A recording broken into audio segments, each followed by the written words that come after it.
in you. And last but not least, we call that the parade rest. Anything of that sort. When I was younger, we used to play this game all the time. People deal with it, is it in the right hand or is it in the left? Right? It gives the image of withholding information or hiding something. Thanks, Kyle.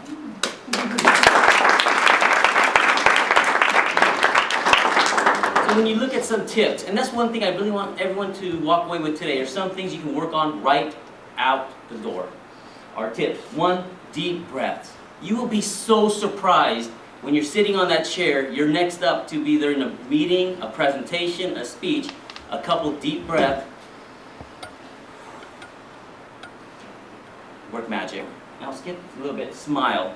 Smiling releases endorphins in your body.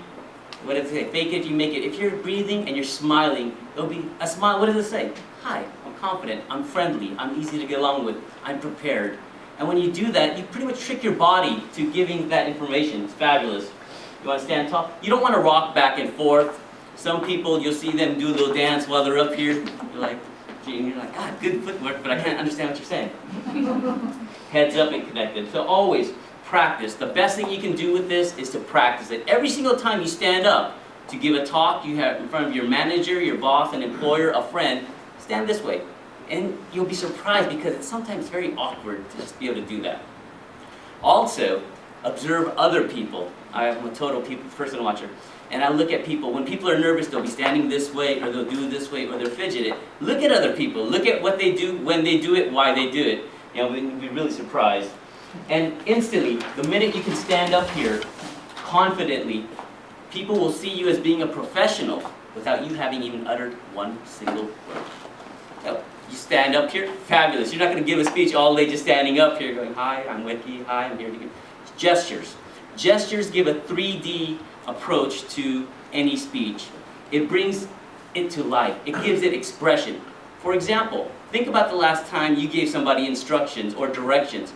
You take two blocks down, take a right, no honey, no, turn the key, the door's not opening, turn the key.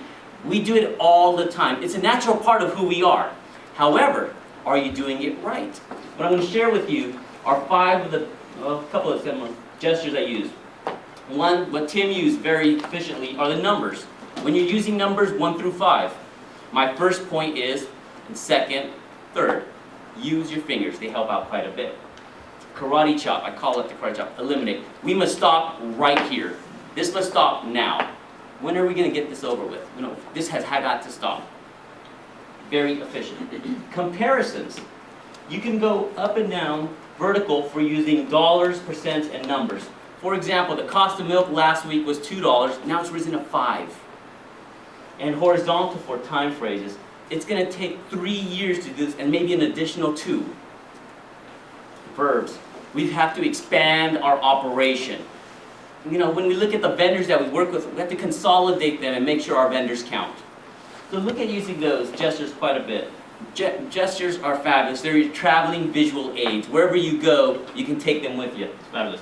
You don't want to rush them. I've seen some people rush them. They You almost look like you're screaming for SOS at sometimes where people need to help you. So be calm. Don't be too fast with it. Use both hands. I'm a righty. I'll use right ones a little bit more. But don't forget, your left one's missing you. Use them both. And at the time when you're done with your gestures, return your hands back down. You want to go back to home base. Practice. Practice your gestures every day. You want them to become second nature to you, to who you are. You don't want them to just be there when you need them, but also be there when you don't need them, when you're just talking, when you don't have to think of it. Practice doesn't make perfect, but practice makes better. So use gestures, adding to a second dimension in the way you speak. So, now you know how to stand, you know how to do a couple of things with your hands, bada bing, bada boom, bada bow. However, voice is one of the most important aspects. You can write an entire class on voice alone. But if you command your voice, you can learn how to command your destiny. Because the way we talk and how we talk can bring passion. We've all heard great speeches from great people. Those things are moving, not because of the words. Anyone can sing a song, however, not everyone can sing it to that extent. Everyone can know the words to a song, but when you start singing it is when you put that rhythm, the voice, the inflection together. What we look at is strong voice. You want to have a strong voice. Doesn't mean you have to yell. Don't yell, not right. but have a strong voice. Strong voice is confidence. We all also know people that have weaker voices, and that says weaker confidence, less confidence. You want to engage by adding inflection. Be passionate about dirt. Be happy about life. Be excited to do this, but be sad when something is wrong. Be committed. Look at the emotions that you have. You don't want to be monotone. Bueller.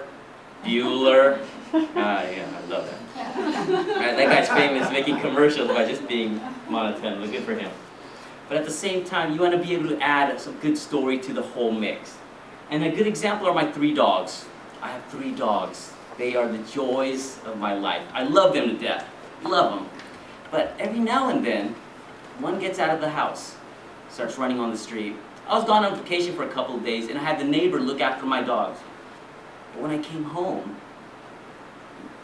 made it right on the driveway, I saw this little black mound just on the side of the street. And I wondered, started thinking to myself, did my dog get out? I wasn't sure. But I was scared. All these thoughts are going on. I shouldn't have gone on vacation. I should have known better. Why? But I got closer. I noticed, it's just a rug. The neighbors were throwing out their stuff. There was a black rug, removable to bound. However, when you add those things, you can really pull somebody in. You can capture their attention. You can make them feel like they're right there next to you in that driver's seat. And that's one of the things you want to do. Bring them to life. We're all preoccupied. We all will have thoughts in our mind. Right now, we're thinking about dinner. We're thinking about what we're doing after this. When you change your inflection, you can grab people's attention. You can, Brian, call somebody by their name and instantly have them. But you want to practice. The best ways to practice. Has anybody ever recorded their voice, heard their own voice, and said, God, do I really sound like that? Yeah. Gosh, I still can't believe I sound like this.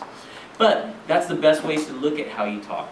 And also have fun with it. Practice your voicemail. When you leave a voicemail, leave an animated voicemail. Copy a commercial. Right? Do fun things. And then sometimes one of my favorites is to reading out loud. I love to read books out loud and go, "Arg," he said, Captain Blackbeard. Right? Have fun with it. Use the inflections. Look at those and have fun with it. So definitely, when you look at 3 things, such as the postures we use, the gestures, the voice command, Martin Luther King, fabulous speaker. Mel Gibson in Braveheart, God, that guy had some gusto. Right? He had me going, yes, I'm fighting there for you. And now you all know and can share these 3 same attributes, these skills. What can it cost you? If you're not passionate about something, people might think you're insincere. If you're not passionate about a job, a subject, anything, it can cost you a job. Passion takes everything. It takes all of your heart, your soul, and your desires. And when you practice it, it will take you to that fast track of success. It'll take you instantly. Forget paying toll, go right through, because you're good to go. And passion is sought out by all the professionals out there. When you look at it, speak passionately. It'll create for you not only opportunities, but it'll give you the opportunity to express your visions and achieve the results that you're looking for. Mr. Toastmaster.